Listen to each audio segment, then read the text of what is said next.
Hello दोस्तों, welcome back to my channel. आज हमारे इस वीडियो का टॉपिक है भारत में औद्योगिक विकास। वैसे तो भारत में जब अंग्रेज आए तो उन्होंने चाय, कहवा, नील की खेती ये सभी यूरोप से लेके आए थे व्यापारी, और इन सब चीज़ों का व्यापार हो रहा था भारत में। लेकिन भारत में औद्योगिकरण का जो प्रारंभ है वो 1850 से माना जाता है, जब भारत में पहली बार कपड़ा मिल की कंपनी की स्थापना की गई थी। और 1879 में कपास की 56 मिलें और कोयला की 56 कारखाने ये सब धीरे धीरे प्रारंभ होने लगी। जैसे इन सभी धीरे धीरे क्या हुआ, इनमें और भी बढ़ने लगा, जैसे कोयला, कपड़ा, जूट उद्योग ये धीरे धीरे बढ़ने लगे। लेकिन उस समय भी इन सभी कंपनियों पे सबसे ज़्यादा अंग्रेजी कंपनियों का ही स्वामित्व था। और उसके बाद 1914 तक लगभग 70 सूती वस्त्र उद्योग और 30 जूट मिलों की स्थापना हो चुकी थी भारत में। 1908 में झारखंड के सिंहभूम जिले के जमशेद नामक स्थान पर टाटा लोहा और इस्पात उद्योग की नींव रखी गई, जिसे 1913 में उत्पादन करना प्रारंभ किया इस कंपनी ने।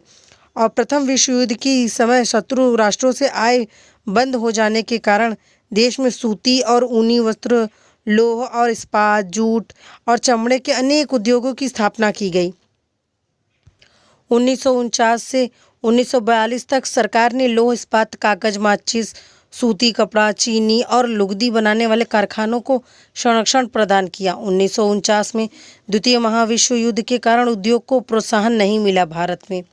और उसके बाद जब 1947 में भारत ने आज़ादी पाई और देश में जो कोयला का और जो कारखाने, मशीनें, औजारें और स्कूटर, रेलगाड़ी, मोटरसाइकिल, सिलाई मशीन, पंखे, बिजली का सामान, चीनी के कारखाने, कहवा और वनस्पति के जो उगाए जाते थे, जिससे धागा वगैरह तैयार किए जाते थे, वो खाद्य, रासायनिक वस्तुएं, कागज़, साबुन, शराब, सिगरेट, माचिस, जहाज जो बनाए जाते हैं उनके इस्पात वगैरह, ये धीरे धीरे कहीं ना कहीं प्रारंभ होने लगे। और पेट्रोलियम भी होने लगा।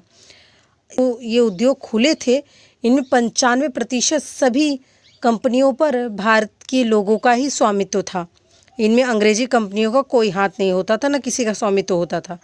आज मुंबई, अहमदाबाद, कोलकाता, दिल्ली, भिलाई, दुर्गापुर, राउरकेला, सोनपत, अम्बाला, लुधियाना, अमृतसर, इन सभी आदि महानगरों में अनेक उद्योग स्थापित हुए हैं। देश की विभिन्न पंचवर्षीय योजनाओं में औद्योगिक विकास पर विशेष धनराशि खर्च की जाती है। प्रथम पंचवर्षीय योजना में उद्योग के विकास पर 55 करोड़ रुपए और द्वितीय पंचवर्षीय योजना में लगभग 938 करोड़ रुपए और तृतीय पंचवर्षीय योजना में 1756 करोड़ रुपए और चतुर्थ पंचवर्षीय योजना में उद्योगों एवं कारखानों में करीबन 2864 करोड़ रुपए खर्च किए गए थे सरकार के द्वारा। पांचवी पंचवर्षीय योजना थी, उसमें 8979 करोड़ रुपए खर्च किए गए। छठी पंचवर्षीय योजना में बड़े उद्योग तथा खनिजों के लिए 15,018 करोड़ रुपए और सातवीं पंचवर्षीय योजना में 29,220 करोड़ रुपए खर्च किए गए। जो आठवीं पंचवर्षीय योजना थी उसमें करीबन 46,922 करोड़ रुपए और नौवीं पंचवर्षीय योजना में करीबन 65,148 करोड़ रुपए खर्च किए गए। और जो 10वीं पंचवर्षीय योजना थी उसमें 58,939 करोड़ रुपए खर्च किए गए। 11वीं पंच योजना में 1,53,600 करोड़ रुपए और फिर 12वीं पंचवर्षीय योजना में उद्योग एवं कारखानों में करीबन 3,77,302 करोड़ रुपए खर्च किए गए। इस तरह से हम कह सकते हैं भारत में 10 लाख से ऊपर जनसंख्या वाले नगरों की जनसंख्या में भी वृद्धि हुई है। 1981 में ऐसे नगरों की संख्या 12 थी, जो 2011 में बढ़कर 55 हो गई। इसी प्रकार देश के औद्योगिक श्रमिकों और कारखानों की संख्या में वृद्धि हुई, जो औद्योगिकरण की दशा को प्रकट करते हैं। भारत में 1981 में कार्यशील जनसंख्या 24.46 करोड़ थी, जो वर्ष 2011 में बढ़कर 48.17 करोड़ हो गई। इस तरह से हम कह सकते हैं कि आज़ादी के बाद से भारत में सरकार ने बहुत प्रोत्साहन दिया है औद्योगिकरण को बढ़ने के लिए, और आज भी भारत बड़े तेजी से औद्योगिकरण की ओर बढ़ता जा रहा है और एक विकसित राष्ट्र के रूप में उभर कर आ रहा है। भारत में श्रम विभाजन बहुत ही असमान है। अधिकांश उद्योग महाराष्ट्र, बिहार, तमिलनाडु, आंध्र प्रदेश, तेलंगाना, पंजाब, गुजरात व उत्तर प्रदेश में केंद्रित हैं। सबसे अधिक श्रमिक वस्त्र उद्योग में लगे हुए हैं। उसके बाद खाद्यान्न में और फिर परिवहन और मशीनी उद्योग में काम करते हैं।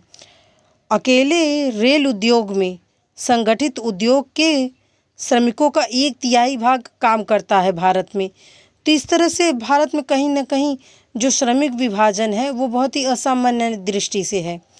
देखिए, औद्योगिक के सामाजिक आर्थिक प्रभाव भी भारत में बहुत पड़े, क्योंकि कहीं न कहीं इस औद्योगिकरण के कारण ही नगरीकरण, यातायात के साधनों का विकास हुआ और श्रम विभाजन और विशेषीकरण को भी बढ़ावा मिला। भारत में उत्पादन में भी वृद्धि हुई और जिसके कारण पूंजीवाद का जन्म हुआ। भारत में उपनिवेशवाद और साम्राज्यवाद का भी उदय हुआ, क्योंकि कहीं न कहीं उद्योगों के लिए कच्चे माल की आवश्यकता और कारखानों में बने हुए माल को बेचने के लिए मंडियों की आवश्यकता ने पूंजीवादी राष्ट्र को पिछले राष्ट्रों में अपना साम्राज्य स्थापित करने और उन्हें अपना निवेश बनाने के लिए भी प्रेरित किया।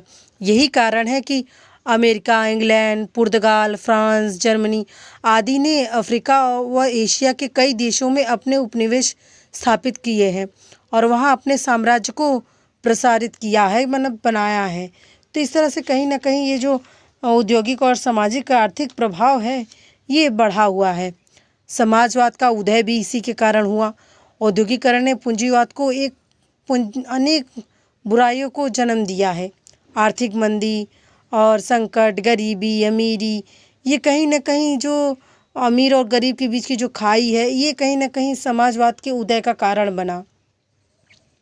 अंतर्राष्ट्रीय वादिता, देखिए कहीं ना कहीं जब बड़े पैमाने पर उद्योग धंधों का जब उत्पादन करते हैं तो उन्हें बेचने के लिए सिर्फ अपना देश ही काफ़ी नहीं पड़ता है। तो इससे क्या होती है, दूसरे देश में भी अपना नाम माल बेचने के लिए, ले जाने के लिए, अपने या बिक्री करने के लिए कहीं ना कहीं अंतर्राष्ट्रीय वादिता की जो भावना है वो उत्पन्न हुई।